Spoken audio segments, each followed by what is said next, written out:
Hey, welcome to the podcast portion of Eating Elephants Ministry. Today's guest is Ray with Gospel Inc.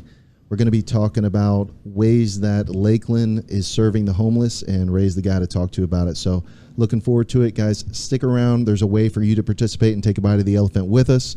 So please stick around to the end of this and listen for that. All right. What's up, Ray? How's it going? That was a good intro. That was good. Thank you.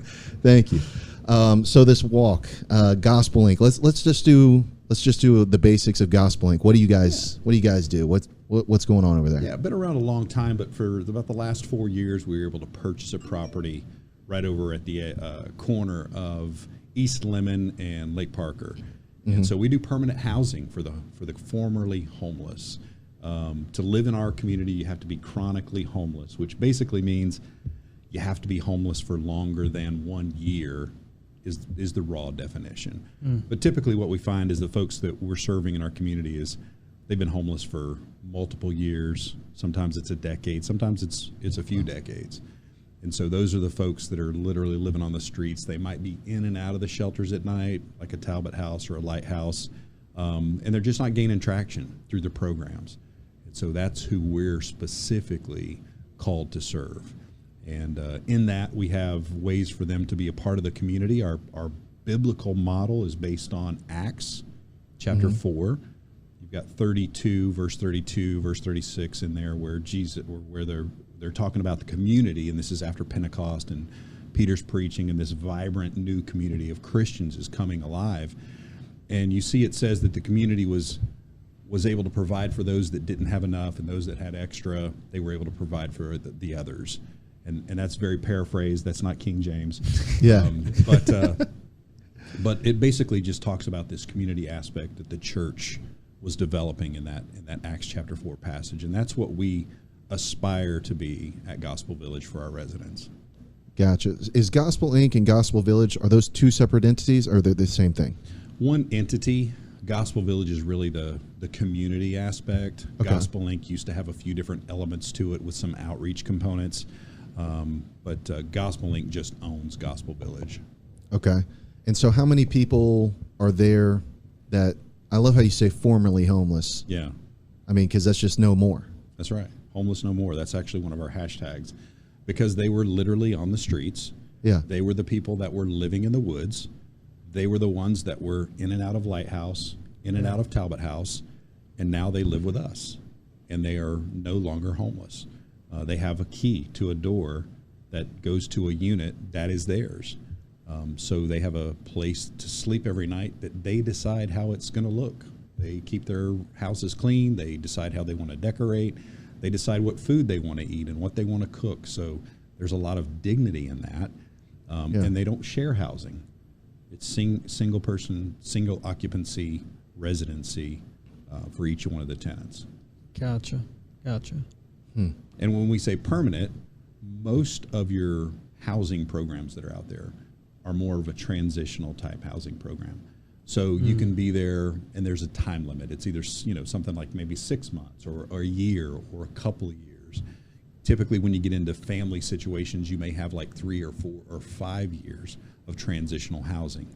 But there is a date where that person or that entity, that family, is going to have to transition out of that unit. And that's not what our community and our program is based on. Ours is a place of permanency so that they can stay with us until they decide to leave, or unfortunately, until they pass away. And how many occupants do you have right now? Currently, we have 41 residents. Nice. Yeah. Very nice. Is there room for more residents, or is that fully capped out right now? Right now it's capped out, but we are in the process of building 2 additional buildings. Okay. And that will give us 48 more units. So we'll actually double in size. Probably by December of this year, they should be finished. And with certificate of occupancy and fire inspections, we hope to be moving people in by January of 26. That's awesome. Yeah, very exciting. Is that capping out your area that you have? Would you have to get another location if you expanded past that, or is there even more room on that property there? Yeah, we do have permitting for one more building. We have architectural drawings for one more building, which would be an additional 24 units. We think we could, if we were to redesign the current village as it sits, we could probably get up to 120 units on that property, total capacity. Wow. 120. And we talked before, and how many homeless are in our town? You said A lot. Yeah. Yeah. Because a lot of times if you're just in transit, if you're always just, behind a desk, you're not really looking at the population out there. You don't have an idea, especially if you're in different parts of town. Yeah, that's right. So do you have an idea of how many are out there to serve, like even a ballpark number? I remember you telling me like 400 or something like that, but yeah, so there's a couple of officers from Lakeland PD that are assigned to the homeless population, and they any type of contact, they have a database that they keep track of. Yeah. But they have about 450 in their database, and I've always, the years that I've been in this business, have every number that I've seen. You always have to keep in mind that there's a lot of people that you're not in contact with or that you don't get to count because they just don't typically always want to be counted. And we've always said that whatever number it is, it's usually about a third. So Okay. if there were 450, you're probably looking at about 1,300 in Lakeland. And I'd say that's probably accurate. Now, that doesn't mean they're all chronically homeless. That's the difference. You may have some that are living in their car. Mm-hmm. You may have some that are situational or episodic homeless, where maybe it was somebody that's in and out of homelessness would be more episodic. Maybe they're homeless for a few months, but they can go to Talbot House or they can go to Lighthouse, get a job, get back on their feet, get an apartment, and then some type of event in life sends them right back to the street. Okay. So that's that 1,300 number includes all of those situations. And do you know what the number would be for like the chronic homeless in the city? Usually it's about 20%. 20? Okay. 20% of that total number, so probably around 260 to 300 would be a guess. And I'd say that'd be a pretty accurate guess. We have a waiting list for those new units that are coming up. We have 48 units, and I currently have 200 people on our waiting list. Wow. Wow. How do you vet who gets in and who doesn't? Basically, we're going to have to go through a screening process. 48 individuals, 200 on the wait list.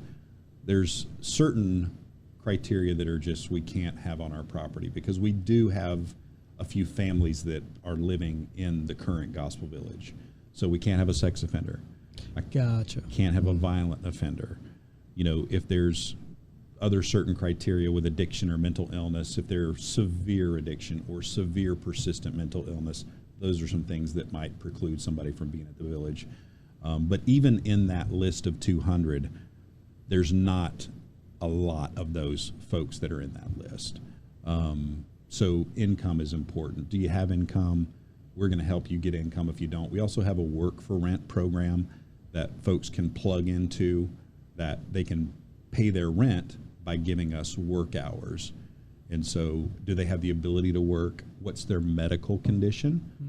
Are they able to be on a second floor or a first floor? So all those screening criteria come into play because we do have some folks now, I'll give you a scenario, folks that have been with us for a while, the streets can be pretty brutal to someone. And when they've been on the streets and they really haven't addressed any of those underlying medical conditions, they come into a place of safety. There's a door that's locked. They start to, those cortisol levels start to subside. And all of a sudden, all these medical issues start to pop up. And so Wow. it's amazing. We've got folks that, we had one gentleman last year, we brought him in, and we knew he was ill when we brought him in, but he ended up passing away while living in our community after about 4 months of living with us. Wow. And so I say all that to say that, sometimes people will come into or need placement, but are we the most appropriate place for them? And if we're not, then we can certainly help them get into placement wherever that might be. Yeah. But certainly this gentleman, he was appropriate for us. He just declined very quickly. And so we were able to, with our staff, get him into an assisted living facility and then on into hospice from there, and he ended up passing away. Okay. Do you have a lot of residents that transfer out, or is it mainly once they're there, they're there? Once they're there, they're there. Okay. We've had a couple that have left. They just walked off because it is hard. When you've lived that life chronically for probably a decade, it's hard to accept stability. It sounds good. It feels rather comfortable at first, but at some point you start to get a little itch. Minds start to play tricks on you. Different things start to happen, and you get a little antsy, and you're like, you know what, I think I just want to live on the streets. And that's happened a couple of times since I've been there. Yeah.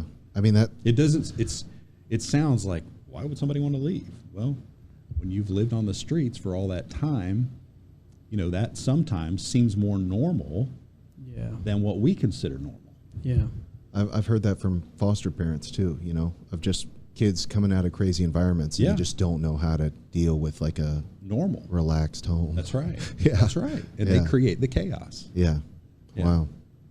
I never thought that homeless, I just think, man, if I got out of that, it'd be, let me kiss your feet, whatever you guys are giving me, like it's awesome. But yeah, just to think of the routine being something that pulls you back to that kind of way of life. Yeah. Wow.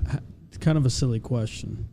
All right, so there's this thing like politically correct. Is it unhoused, or do you still call them homeless, or do you care? I mean, I personally don't care. I call them homeless. I'll use the term unsheltered. I don't have a dog in the fight, to be honest with you. Okay, I don't either. I was just curious since you're dealing with this on a day-to-day basis, if even if they cared or not, or if it's just something that political people want to use. Most of the homeless population that I've ever spoken with, they refer to themselves as homeless. Okay. So I know sometimes when I'll write an email or something, I'll use the term unsheltered, but I don't think there's a preference. I think as long as we know what population we're talking about, right, and their housing status, right, I think we're okay. Fair enough. Okay. So sorry for the silly questions. Outside of the permanent housing, Yeah. I mean, there's more that you guys offer to these people. Oh, right? yeah. So what's all there to kind of be more holistic approach, kind of every angle? What do you do for them outside of housing? That's great question. We're more than cheap rent.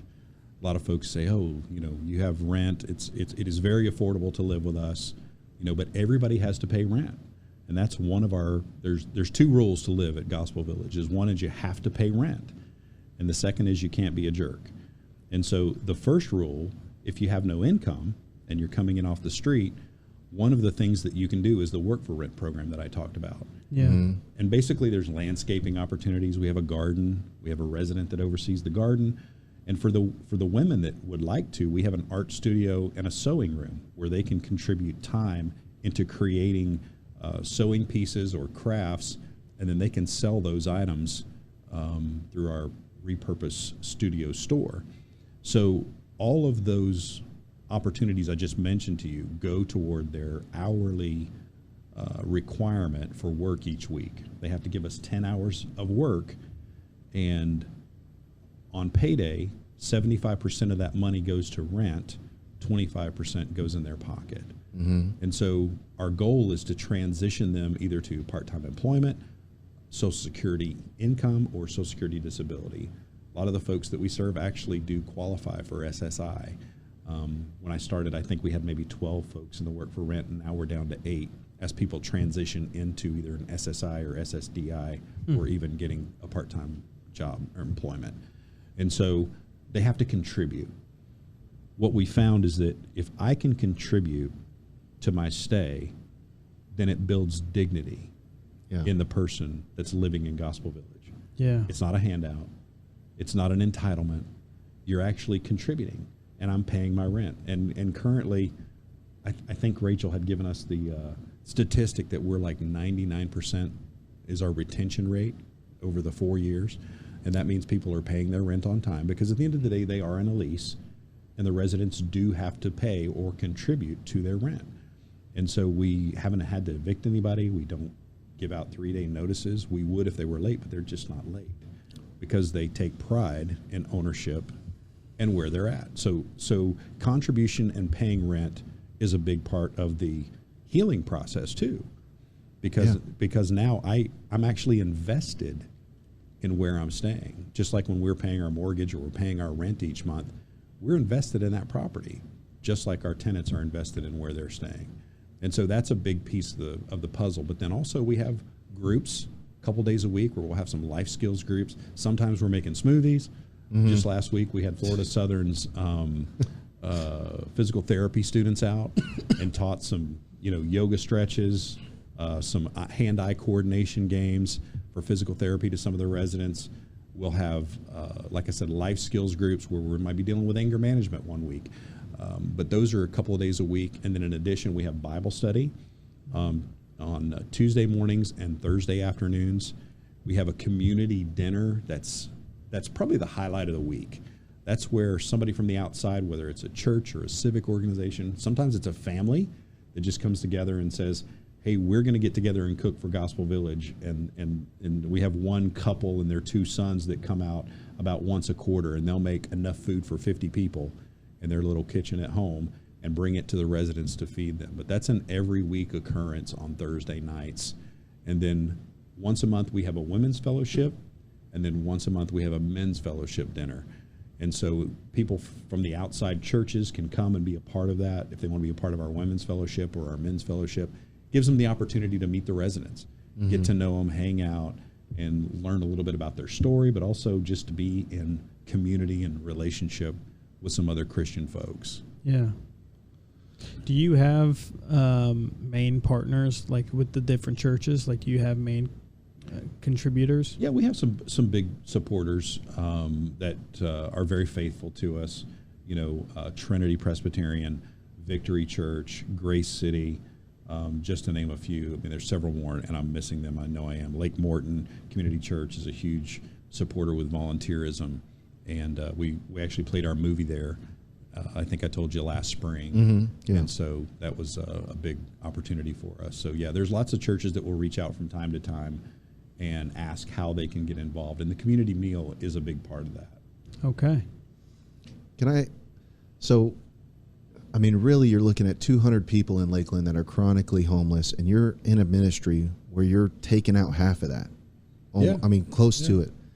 That's highly effective. That's a huge deal. I mean, if one other person was doing what you're doing, we have, that population ministered to, and it's just that I know I'm from Lakeland, so this isn't as big as a problem here, but I see it, in these documentaries over in LA and over in, Texas and stuff. It's an epidemic. I mean, it's everywhere. Yeah. Do you think that your ministry in this style is what they need?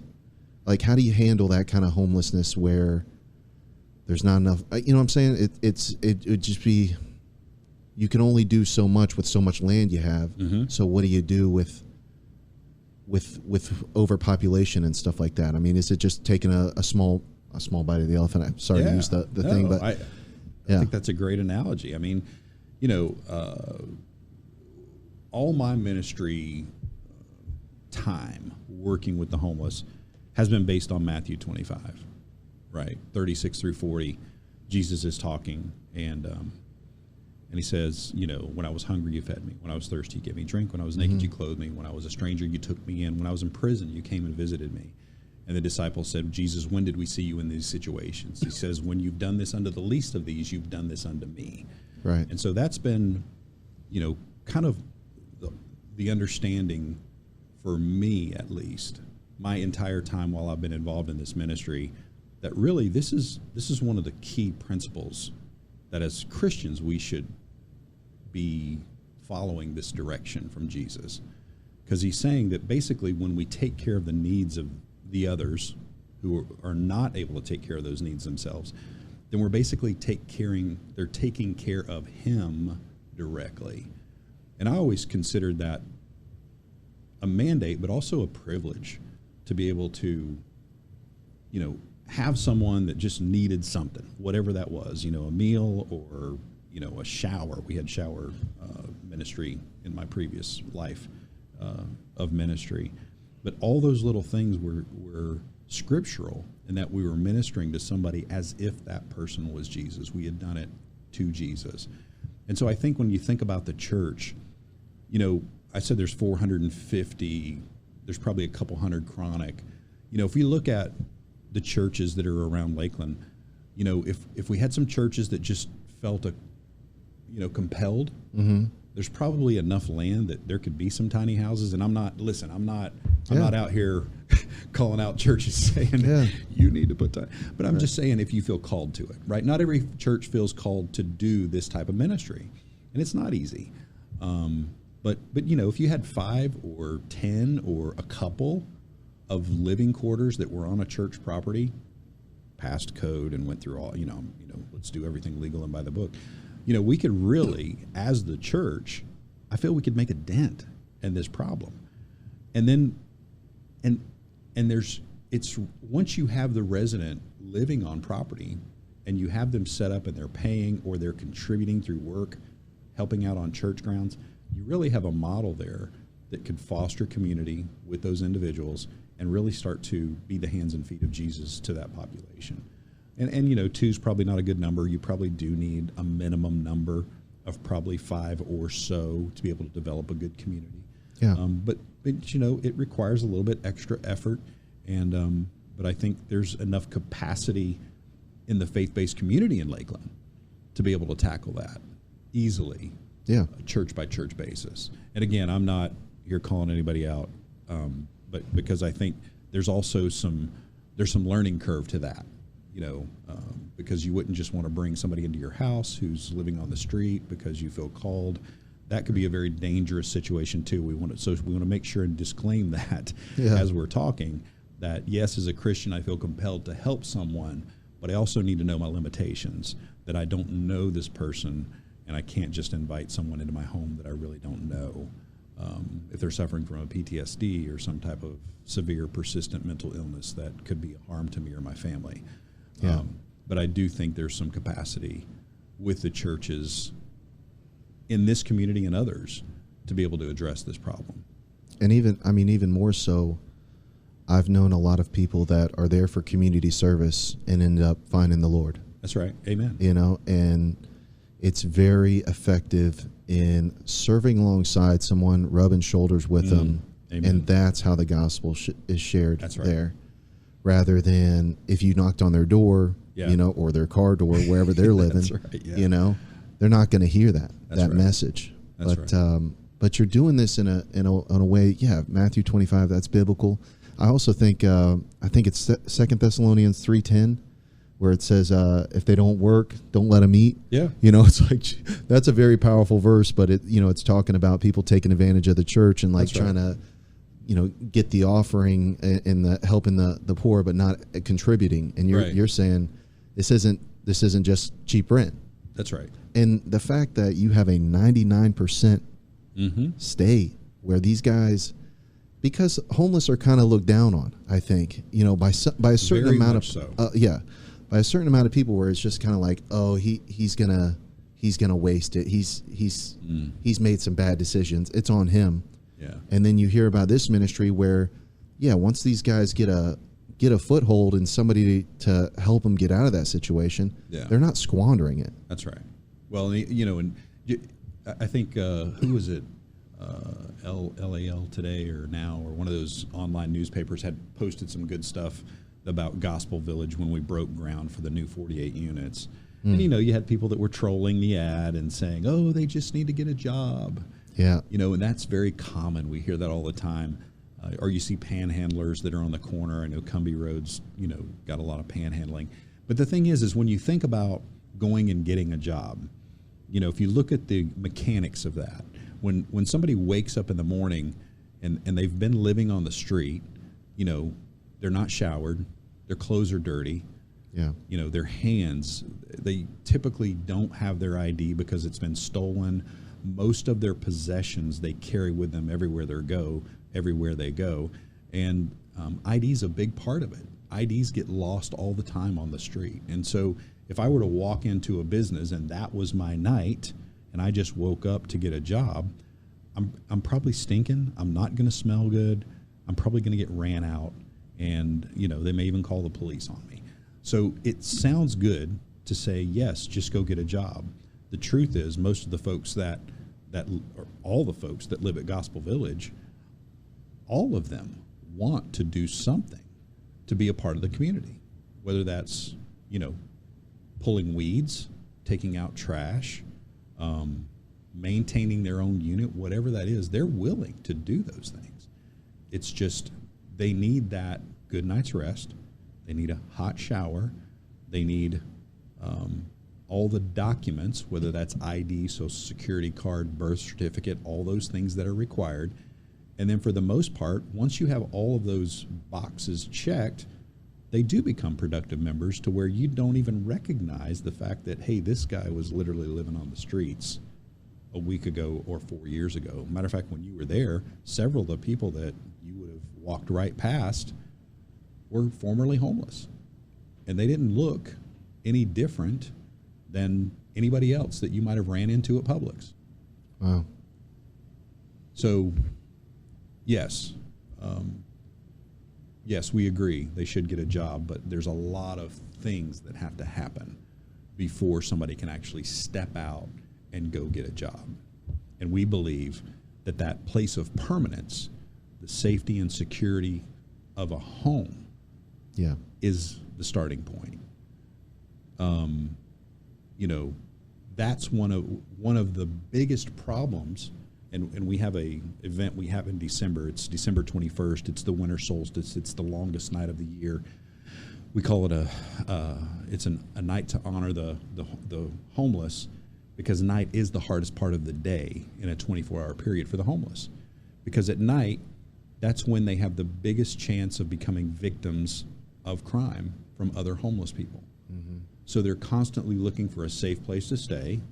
They move around throughout the night, going from place to place to place, and then they'll sleep during the day, because the night provides cover for others to steal their stuff or victimize them. And so facing that and then saying, okay, go get a job. So just the fact that we have a permanent place where they can lay their head down, they can lock their door, they have a key, they can get up and get a hot shower, they can make a cup of coffee, all those things that you and I enjoy, like this is just a normal part of life. This is like Christmas morning to them. This is something brand new. That just the feeling of safety and security and having a locked door is a new feeling. So you've had a lot of experience dealing with the homeless. How long have you been in this ministry? Not Gospel Inc., but I'm saying serving others. Yeah. What were the other ones? It was St. Matthew's or something? Yeah, St. Matthew's House down in Naples. Started there in March of 12. So just hit my 13-year anniversary of being in the business, I guess, so to speak, or the ministry. Went there because I needed a job. Yeah. Back in 2012, Lakeland's economy was not great. Right. And my late wife and I, we had an opportunity to go with a friend who we had worked with in ministry, and he had started working down there a few months before, and so called up, and my late wife and I decided to go down to Naples and try to get a new start. Yeah, and just hearing, I guess, that experience back there at St. Matthew's, it was a temporary situation for everybody. Very much so. Yeah. Shelter. It was a programmatic shelter, meaning you got a bed, but you were able to stay in that bed until you were transitioned out. There was some transitional housing, 1 year addiction recovery that was faith-based for men and women. Any given night, we had about 350 residents, but there was no permanent housing. There was nothing permanent in that. It was all transitional, different transition time frames. But and it was a beast. I mean, it was huge. It was like, herding cats. It was huge. But right. And now you're in this ministry that has so much more relational potential, where now you're serving these people for years. Right? And they're seeing everybody that has kind of the same. They know they came from the same situation. Yeah, that's powerful. Right. That's powerful. Shared experience. Yeah. We have this same shared experience, right? that's been one of the problems for me working in the world of addiction and with the homeless. I don't get any street cred, 'cause I don't come from that world. I wasn't in heroin or alcohol or whatever it might be, or meth. Of course, we all have our own sins and we all have our own things that we deal with. Yeah. Right. But certainly in that world of shared experience, when they know each other also came from the street, and they see each other improving, or maybe they have a bad day, they understand it. They understand, oh, I know where they're at. They're having a bad day, or, oh, they're doing really good. I'm proud of them. Look at them. They're doing good. We have some folks now that just in the year and a half that I've been there, just a little over a year and a half, that, they've just improved so much. They've been there 4 years now at Gospel Village, and that stability that they've experienced, again, if we didn't have any other program, if it was just cheap rent, and they were able to just have a place that was safe and secure at night, that they could lock the door, that's still going to provide some level of improvement in the quality of their life. We just are able to accelerate that curve because we add in the Bible study, we add in the community elements, we add in the case management that's going to help them with all their medical insurance and doctor's appointments and all those things. But just to have that community and others with that same shared experience has tremendous value to that person that's needing to heal from that time of isolation while they were living on the streets. Yeah. And as we talked about where people are kind of looking down on homeless, I think it's a lack of empathy. It's a lack of being there and seeing that sometimes they're just dealt a different hand. Yeah. And it's one of those things where if you could just see it, if you could, and you're providing opportunities where you could see it with this men's night and with the dinners and stuff. But I think that how your ministry operates now, it's almost a breeding ground for this empathy where these people are coming in and somebody new comes in and it's like you got 40 other people that know exactly That's right. your situation. That's right. I mean, when do you walk into a room like that? That's right. Like even when I walk into church, I know that these people probably don't share the same struggles that I've shared, or, I might not be able to relate to Bob over there, but, Chris is cool with me or something. Right. But to go into a situation where everybody can see it and everybody knows, like, hey, we've been there. That's right. I mean, feels a little bit like, where we're going. Very powerful. In a sense, I mean. It's very powerful. Yeah. There is, in the 12 steps of Alcoholics Anonymous, which I believe are a blueprint, a very vague blueprint of our faith. The first 3 steps are about realizing the unmanageability of my life, sin, and the fact that I need a higher power, Jesus, right? That's the first 3 steps. But the 12th step actually says, having had this awakening, this experience with Jesus and gone through all these steps, I now carry this message to others. When you look at that shared experience that you're talking about, that person that now we're going to have people that are 4 going on 5 years at Gospel Village when we bring in this next group of 48. Yeah. And so now here's the opportunity, man, to say, hey, look, I was you. Here's how I got 5 years down the road, and here's what I'm doing. We have so many people, their testimony is now they have their family back in their life. And so when you think about why is a person homeless? When we get into the whole nitty gritty, there was a time when I would say, if I lost everything, if I lost my job, I had no income, and just everything fell apart, I could always go back to my mom's house. But there's burnt bridges. There's burnt bridges. And it's not one bridge. Right. It's every bridge. And it's not just burnt. It's burnt, thrown away. Ashed, yeah. You can't even find the bridge or the parts anymore. And so when I'm saying, you have folks living at the village who they can tell you stories about how they destroyed their family. And now that same family comes to visit them, pick them up, take them over to the house for Thanksgiving. And it's not even about, hey, come move in with us. We want to take care of you. Because the person living at the village is like, no, I'm good. I'm good. I love it here. This is my home. This is my community. These are my people. And but they've restored that relationship with their family. And so the biggest component that I've come to understand that really causes this, if we could kind of just go here for a second, one more passage that I'll throw out there is Jesus in Matthew 22 says, there's 2 great commandments, which are really 3. He says, the first commandment is love your God. Love the Lord your God, all your heart, soul, mind, and strength. And the second is like it, love your neighbor as you love yourself. And so when you start to look at the genesis, why did somebody become homeless? You can go all the way back in their timeline of, their life and get back into their childhood. And you can start to see where a parent or a guardian or DCF or foster care or whatever it was, there was these series of traumatic events. There's a test out there that's called the Adverse Childhood Experiences Test. And it's basically yes or no. Did you experience this as a child? Some are pretty graphic questions. Some are just basically, did you not know where your next meal was coming from? Did you see your parent abused? When you get into the population that are chronically homeless or struggle with addiction or severe persistent mental illness, they have a high degree of yeses on that test. If you, I don't know your backgrounds, but I would guess you're probably under 4. You probably wouldn't say yes to probably more than 4. Every question above 4 that you say yes to exponentially increases your chances of becoming either homeless, addicted, or both in your adulthood. So I say all that to say that the problem was created by people. Yeah. Early in the person's life, there were people that didn't love this person appropriately, as God tells us we're supposed to love our neighbors as ourselves.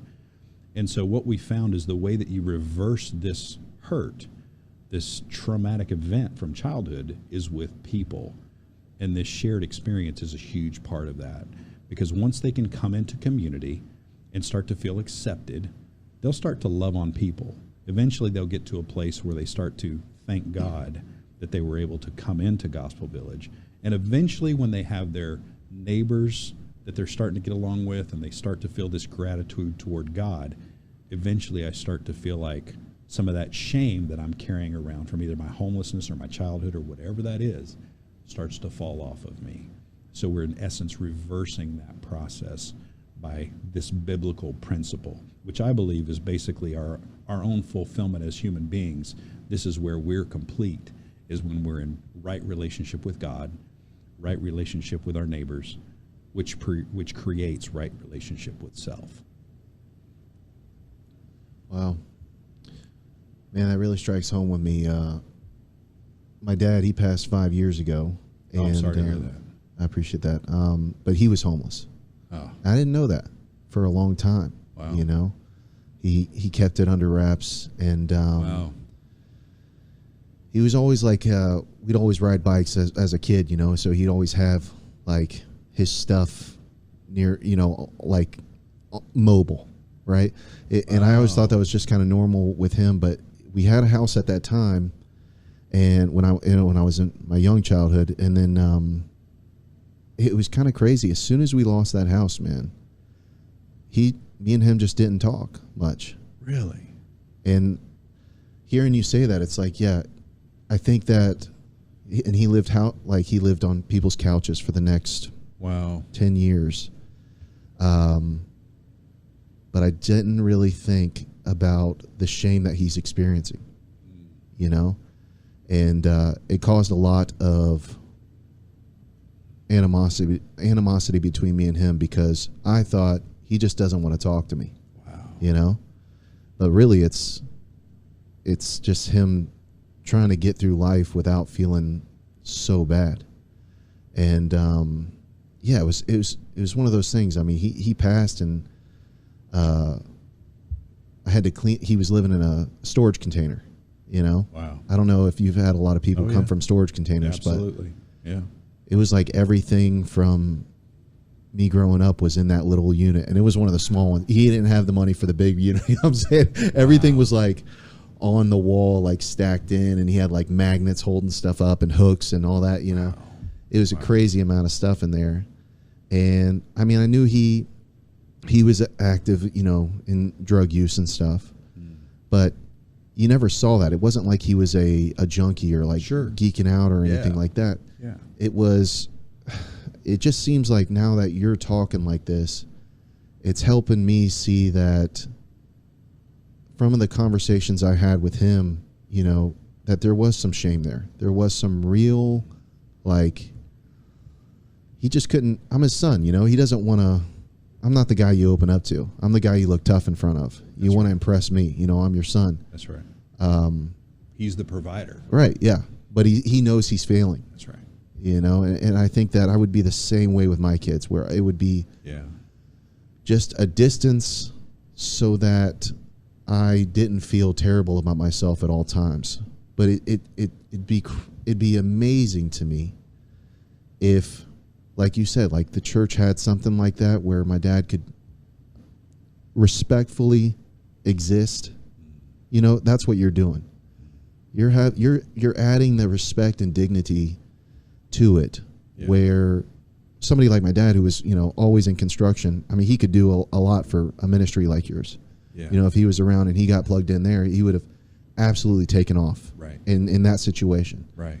But he's hiding from the shame, and you know, it is easier to run away from your problems rather than do the hard route and kind of deal with that. And I never got to talk to him about the root of where that is, that test you're talking about. Yeah. You know, I know his dad passed when he was young, and I know he really didn't like his stepdad. I think there were some issues there, you know, or with what's going on, whatever happened. And, you know, he was on the streets at 16. He just cut out on his own. And I don't think that's as common nowadays, where people are getting pushed out. But at the same time, it's one of those things where if you are comfortable with that, you know, if you're comfortable at 16 and you start getting comfortable with the streets and that kind of lifestyle, which is chaotic, and he raised some Cain, you know, he liked the chaos. And then all of a sudden you have two boys and you got to slow down. And yeah, it's like as soon as we were out of his jurisdiction, out of his house, you know, because we lost the house, it was he went back to that. And I think that's just there's got to be something there. I don't know his whole story, but it does help me be empathetic to the fact that he's not some addict that just chose a fix over me. That's right. You get what I'm saying? That's right. Or my brother. He's a guy that had a bad hand, didn't know how to deal with it, and nobody was there to lend the hand, to say like, hey, this is a better way.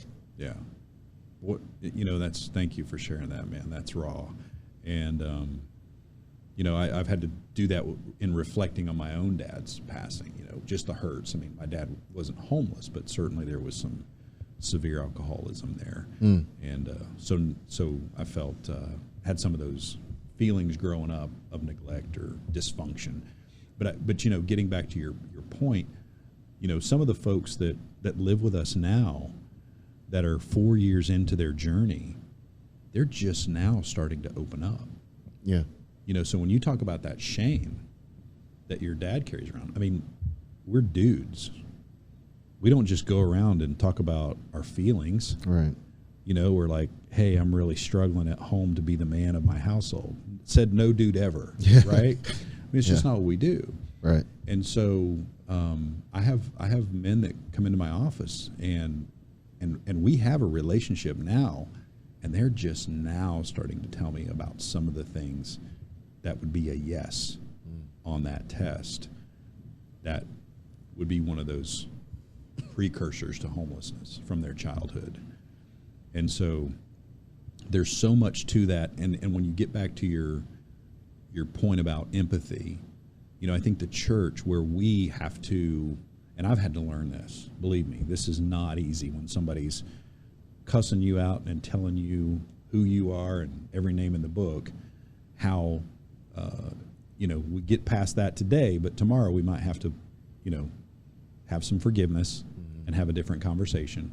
Yeah. And be a little empathetic, and it's not easy to do in our humanity, you know. So it's something that, you know, I've had to learn to do, and I don't always do well at it.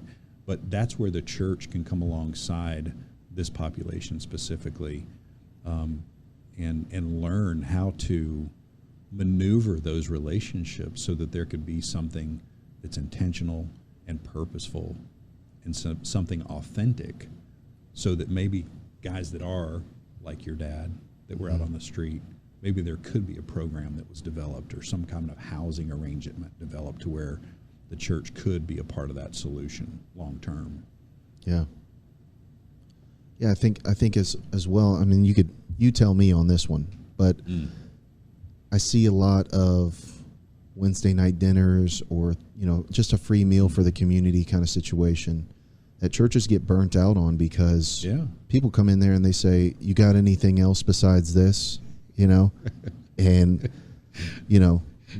Miss Betsy behind there that's like sitting there with a scoop of mac and cheese in her hand is like, "Excuse me," And she's been cooking for 3 hours. And she's been here for 52 of the last weeks. And then there's a lot of ingratitude. Right. People just aren't grateful. And I mean that's no different in my world. Sometimes there's extreme gratitude and sometimes there's it's can be chaotic.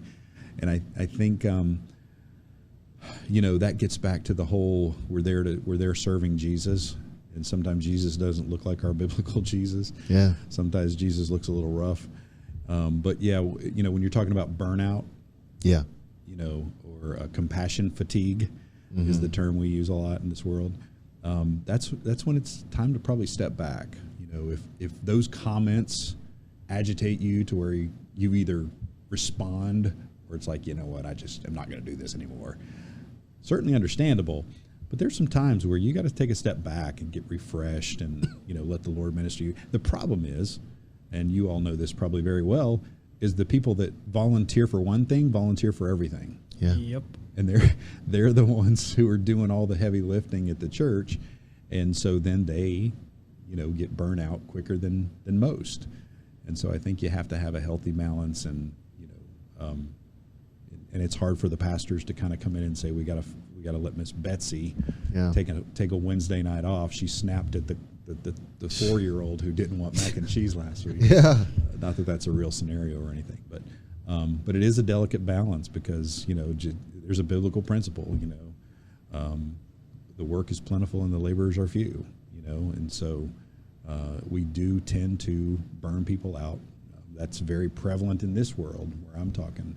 Working with the homeless, even when you're paid and you're a staff member, there is a high burnout rate because of the population you're dealing with. So, well, I don't have an answer. Hey, if nobody's said it in a while, man, thank you.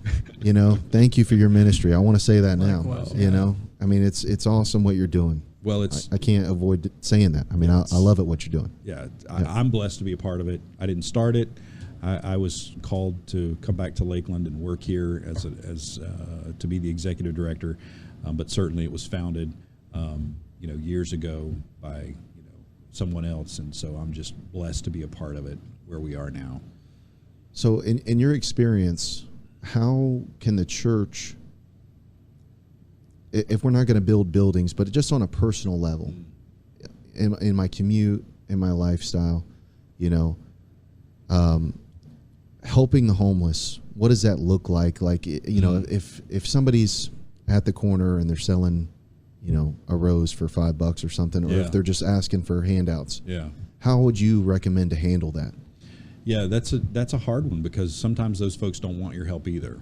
I remember one time vividly, we were at South Florida there at Memorial, and we had just bought, I think, 50 chicken wings from Beefs on the North Side, and we were headed home, and my son was in the back seat, and there was a guy panhandling, and that was back when they used to just say, "We'll work for food." They've changed the signs now. They actually say something like "any little bit will help" or something like that. Yeah. But so we handed him. We just took our 50 chicken wings out and gave it to the guy, and I think he looked like he could kill us. I mean, he was so mad. Like, what do you want me to do with this? And so he had called somebody over, and it was a great lesson for my son because not everybody wants the help that we have to offer. And so I think there's some discernment in that. I have found better success at helping people who aren't asking for it. Sounds counterintuitive, but you know when people are struggling or hurting or homeless, backpack, they look worn out, might be on a bicycle. Just standing there and talking with them. Hey, how are you? You doing okay today? At the racetrack or the Wawa or whatever it might be. And you know, usually they'll start a conversation with you, and if there's a way to maybe help them in that moment, is, hey, if I were to buy you something, what would you want? You know, would you want a sandwich or something? You look hungry. Can I get you something? Then typically they'll either tell you yeah or no. But that's at least the starting point. And then if they open up to you, which sometimes they will, they'll open up and tell you why they're here. And again, there's some shame associated with that. So they're sugarcoating it and making it sound much better than it probably really is. And that's okay. There's no problem with that. But if you can, anything you can do to build the relationship, food, water, handing them something. I wouldn't do it alone if you're a female. I'd certainly do it in pairs. But then if you can have that relationship, I would direct them to an emergency shelter, like a Lighthouse Ministries or a Talbot House for the night, so that they could at least get off the streets for that time period. But of course, the biggest thing that we can do for folks is being that ministering spirit of fellowship, and then also praying with them. You know, is it okay if I pray with you? I've never really, I don't remember ever having a homeless person saying, no, you can't pray with me. You know, even the ones that were, you know, inebriated and didn't really want anything else, they would say, I'd say, well, can I at least pray with you? And they'd be like, well, yeah, you can pray with me. So those are some practical steps. But, you know, as far as inviting somebody to the house or putting them in your car, really got to have wisdom, got to exercise wisdom there, because we don't know who we're dealing with or what kind of mental challenges they might have, what kind of weapons they might have. And I'm not trying to scare anybody. I've never had anybody threaten me. I've never had any issues with that in my entire career of working with the homeless. But there are stories out there, so we just want to be smart about that. I have called for a taxi. I have called an Uber when I've had to transport folks to facilities, whether it was in Naples or here in Lakeland, just offering them that ride. And, so that's a safe way to do it as well. What about cash? That's where me and Tony Tony, you want to, what do you think about this? Yeah, so Phil and I kind of, we actually got in a pretty heated debate. We argued about this. Yeah, it was. We got upset with each other. Yeah. So I am of the rule. Yeah, use discernment, right? Yeah. Like, you know, if I don't have something to eat, and if I have $4 or $5, $10 or whatever, and I see someone that looks down on their luck, that is not like zonked out, not super high or drunk or anything like that, but you can just tell they're hurting. I have no problem giving money to that person. Yeah. Phil thinks differently. Sure. I'd say, you know, it's really hard to make that determination seeing somebody. Sure. You don't know what's going on in their background. And I was trying to tell him, like, hey, you know, I have family members that do drugs that if you sat there and think you're blessing them, you're really hurting me, you know, because that supports the addiction and such. And so I was just kind of saying to him, I think that your $10 could go to Gospel Inc. If you want to give money to where it's already effective. Which I replied, not to your ministry, but he was talking about like giving it to God and stuff. I was like, well, I do that as well. Like, this is just it's just extra. Yeah, you know what I mean? Yeah. So who's right? Yeah. Well, the crazy thing is my rule of thumb is more in alignment with you, but I've absolutely given people money. You know, I have a very specific example where in Naples one day there was something happened at a house across the street, and there was a couple guys living there that I knew that had come through our program, and we're doing okay for the most part. And one of the guys there, I remember his name was Richard, and he said, Mr. Ray, I just got off work, and I have absolutely no money until Friday. I'm doing good. I'll go over and we'll do a drug screen right now. You can test me, but do you have $3 or $4 that I can go down the racetrack and get a hot dog and a soda? And I said, Richard, I don't give anybody money. I just don't. I'm sorry. Just don't. And he's like, please. I said, I tell you what, give me about a half hour. I'll meet you down there and I'll buy the hot dog and the Coke for you. He's like, it's okay. Don't worry about it. You know, I'll find something else. It'll be okay. So I ended up giving him, I think, $4.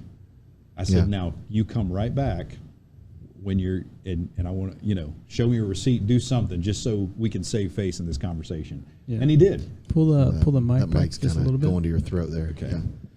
So he did. Yeah. He came back and he had 2 hot dogs and a soda.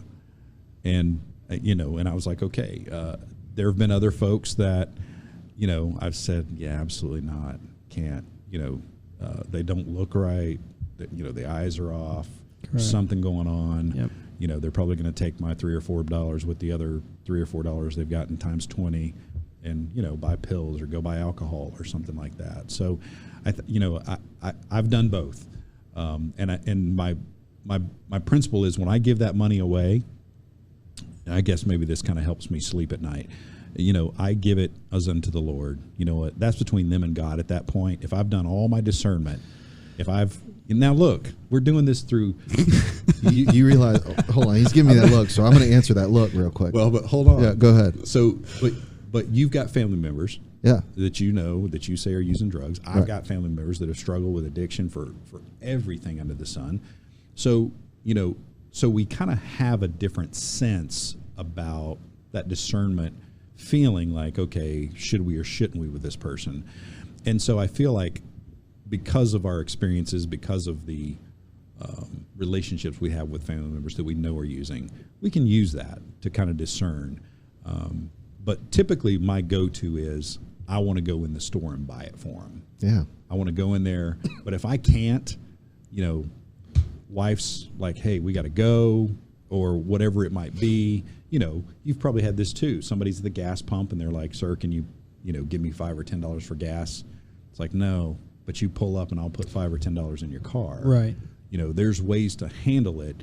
But then that time element is where I'll break my own rule and say, yeah, and then in that moment when I break my own rule, I'm like, you know what? I'm going to bless you. I'm going to pray with you. You get my $4, you also going to get a prayer that comes with it, free of charge. We don't charge extra for the prayer. But that's between them and God at that point. But typically I don't like to give cash. So I'd say there's not a right answer for me. So I do both. So like if I'm at a gas station, like I'll ask them like, grab something, like I'll pay for it, right? Or like if I'm at Chipotle and someone, someone I'm like, they're asking for cash, I'll come inside, I'll pay for your Chipotle, things like that, right? But with time, typically I'm like, sometimes I'm like, and it's typically when I see someone with like a family. Yeah. Is typically when I kind of like, all right, like I don't know. Yeah, those are the harder ones. Right. So Family's then definitely harder. So then I'll typically give whatever the some of the cash that I have. I don't really carry a lot of cash on me, but if I have some, then I'll give them some cash. Yeah. And in my mind, when I do give them cash, like I say, that's between them and God. It's not my place to determine how they use their money. It's between me and God to be a cheerful giver. Yeah. Yeah, if we go back to Matthew 25, when you look at Jesus talking about, when I was hungry, you fed me, when I was thirsty, you gave me drink, all those things that we did to the least of these, there were no conditions on that. Like give them food if they come and sit down and listen to a sermon, or give them drink if they do X, Y, or Z. He just says, do it as if you're doing it unto me. And so those preconditions, I think, fall into that category that you're talking about. Like, look, I'm just doing this as unto the Lord in this moment because I don't have time for the discernment or the screening or to buy the thing for them that they're actually asking me for. I'm just going to trust that they're being honest, or that they honestly have this need, and I'm trying to meet that because I'm a believer and I'm doing this as unto the Lord. Thank you. Take that smirk off your Thank face. you, Ray. But this guy has been in this for 13 years, and he's you. talking about this one time he gave $4. All right, this guy, all right, he's talking from experience, and he says, "I almost never do that. I almost never do that." I understand. Listen, are you upset that you were wrong? I would say, it's a good example of what he's offering here, and we should just follow that. I think mean, good. I agree. I plan on we You ever heard 50 Cent? What does he say? more I don't money, know what you more- I don't know what you heard about me, but you can't get $1 out of me. Oh. His smash hit from PIMP. All right. There we So go. Okay. We just went off the cliff All right right. there. maybe you'll All listen to right. him. I don't know. All right. But it's there's just so many other options. Which I think we can just carry something in like I don't know, do something else that's not just straight cash, man. Yeah, you could do a It's- gift card. Yeah, You know, yeah. You could do a gift card to McDonald's or a gift card. You got to be careful if you do grocery stores because they could buy beer. Yeah. If they're an alcoholic, that wouldn't be good. But certainly, if it's a fast food place or something like that, certainly. We used to do $5 gift cards to McDonald's when we would do outreach bags. We could throw a little $5 gift card in there to McDonald's. Problem with that is they'll sell it yeah. for $3, and and then they panhandle for the other. But, Yeah. So it's a very smart population. Well, they're surviving. That's right. I mean, that's the thing. They're in that mentality. That's right. They're seeing things in a totally different light than we are. That's right. And so, yeah, definitely a smart population. That's interesting you say that because you don't really think about somebody looking at your facility and thinking like, what can I get ahead on, or what can I do to improve my situation here, or what you're offering. I'm going to say the right things to you. I mean, I don't know how many lies you've heard straight to your face, but it's incredible. I'm sure. Innumerable. Yeah. And so, but yeah, and now we're, to move on to the bite since he's proven I was right. Yeah, obviously you didn't have ears to hear, brother. Okay. That you're doing this walk. So Yeah. explain this walk here. It's at Lake Parker Park, or April 12th. Yeah. 9 a.m. Is that 9 right? a.m. Yeah. Yeah. So when we thought about, what's something we can do to bring awareness to the homeless situation, you have folks that are standing on corners, and a lot of folks really don't understand homelessness to that degree. To like, when you start to talk about how many steps a day does a homeless person take, we talked about this in my office where, I'm sitting at my desk and it's like 3 p.m. and I'm at 2,500 steps for the day, and I'm trying to do 8,000. This is something I'm trying to do for my health and just to stay active. And so everybody has wearables, and it's like, oh, what's your step count? We're all talking step count. There was a study that was done that says if you do so many steps, you're healthier than other people. And so just thinking through like the whole process of homelessness, because they don't have a car, typically they don't have a bike, they might be on public transportation, but even then they need income or a bus pass or some type of mechanism to get on the bus and be able to ride it. Most of the homeless just walk all day. Like we talked about earlier, at night they're walking from place to place to place just to avoid being victims of crime. And when you total that up, on average, a homeless person walks on average about 29,000 steps a day. Wow. That can be anywhere, on the low end, 10 to 15,000, and as high as 45,000 steps per day, because literally they're just going from place to place to place. Typically, nowhere to go, and no way to get there is what we talk about.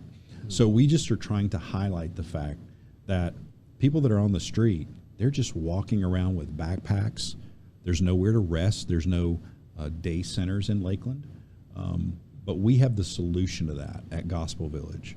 So for the folks that are walking around that don't have anywhere to go, eventually we'll be able to solve that problem.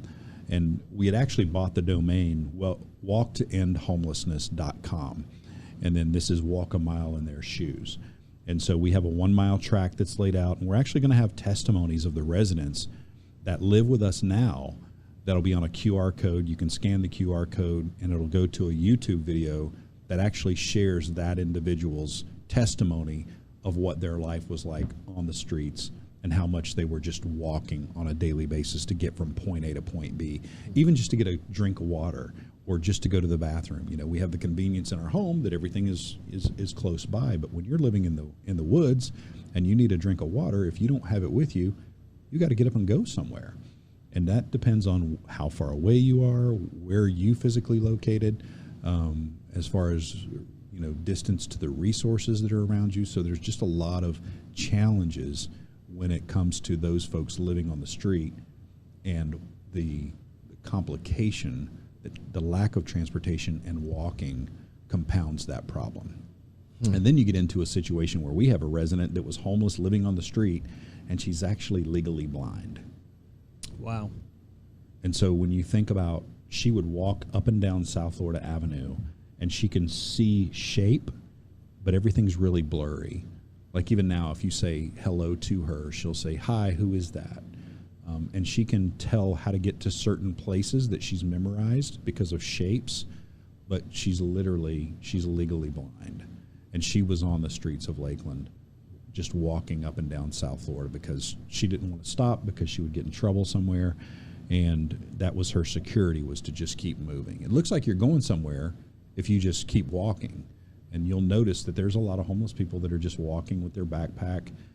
Most of the time, they're really just walking from point A to point B, and then at point B, they really don't have a purpose for being at point B, and then they'll go to point C. But it's not like there's this whole schedule that they're trying to keep all day. Right. They're just walking around. Trying to stay under the radar, not hang out let on the time park bench pass. too long until the shelter opens later, or it gets late enough to where they're going to bed down for the night, or however that looks.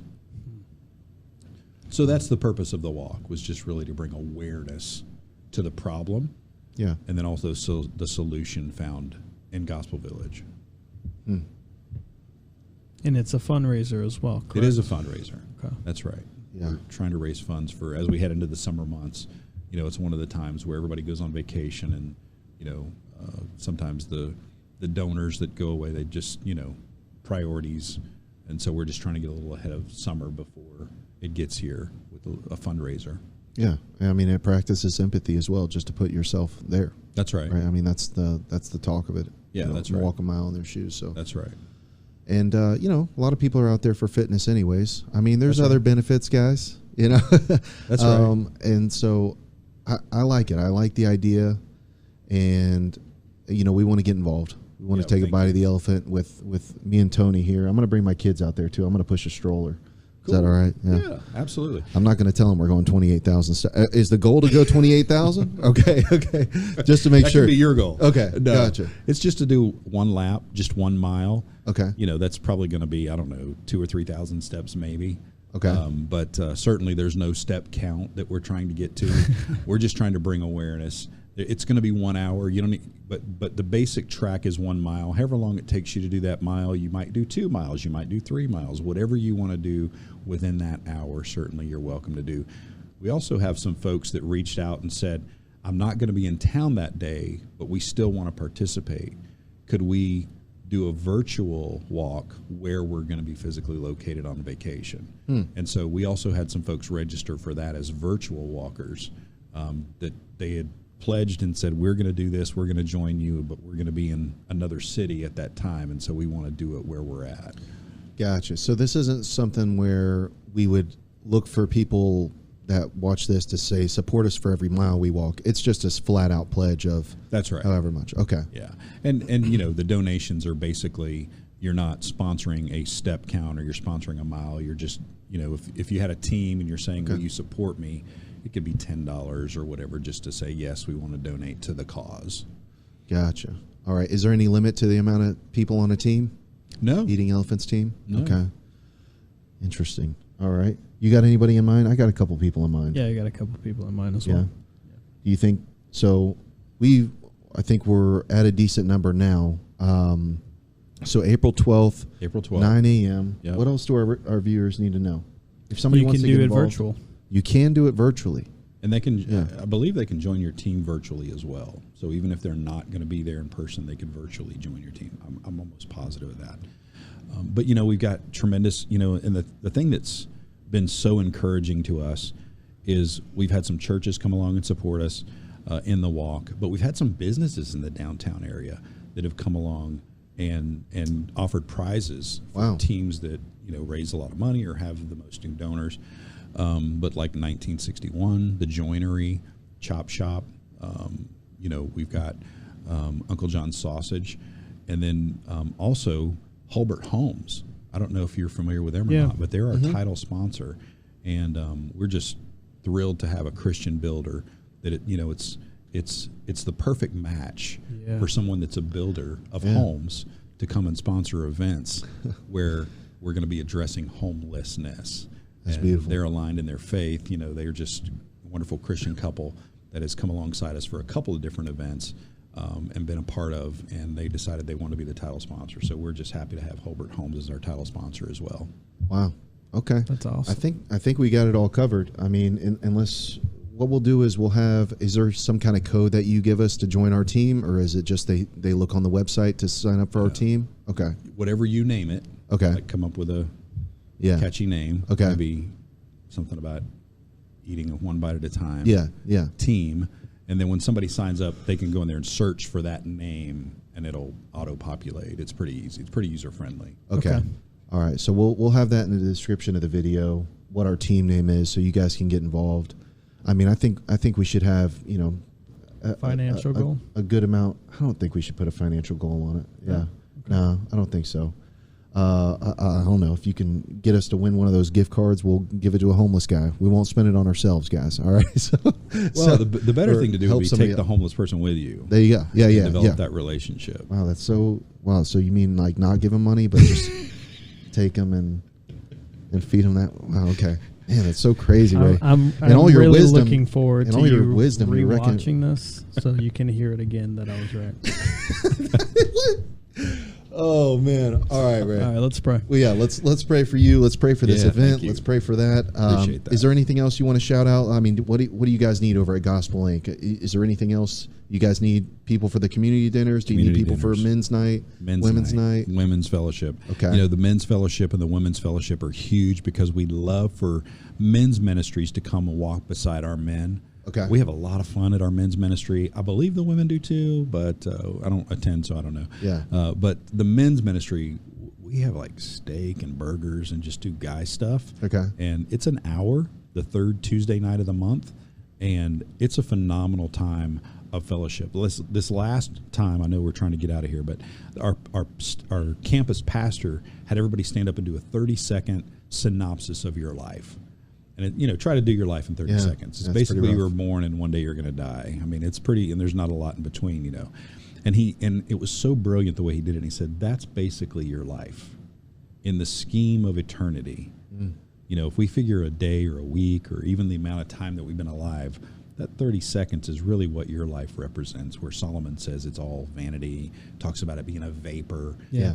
That's the context for that. And so it kind of makes us reflect as men, because we need that prodding every once in a while to kind of remind us that we need other men and we also need God, and that we are here for only a small amount of time. So very impactful if we could get some men's ministries out. And then the community dinners are huge. Community dinners, once you start coming to a community dinner, we have folks that'll just come back and bring a dessert. It's not their night to serve, but they know they can come on Thursday night, and they'll just bring a dessert, bring some bread, bring some tea, bring a soda, whatever it is, and just join our community and have dinner and get in relationship with folks. Awesome. That's awesome. Okay. I feel like I was really quiet on this one, but I was just it was fascinating hearing the story and what you guys are building over there. So thank you very much for coming on. Yeah, And, thank you for highlighting this. This is a big problem, and I feel like the church is the solution. Ultimately, I feel like the church We're has called the to be. answer. That's right. That's right. Yeah, y'all are being the church, man. I mean, Absolutely. it's what it is. Yeah, and the staff are phenomenal. Yeah. Couldn't do it without the staff. Mm-hmm. It takes a village to help raise a village. Mm-hmm. And so the churches that support us, the team members that we have on staff, all of that is such a big part of what we do at Gospel Village.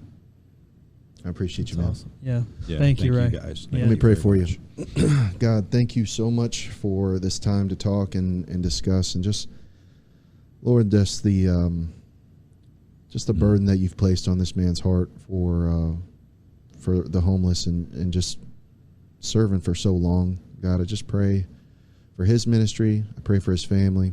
I pray for his tenacity to just continue and not grow weary and doing good. I pray for his staff over there, that they also don't grow weary in doing good, and just continue to be encouraged.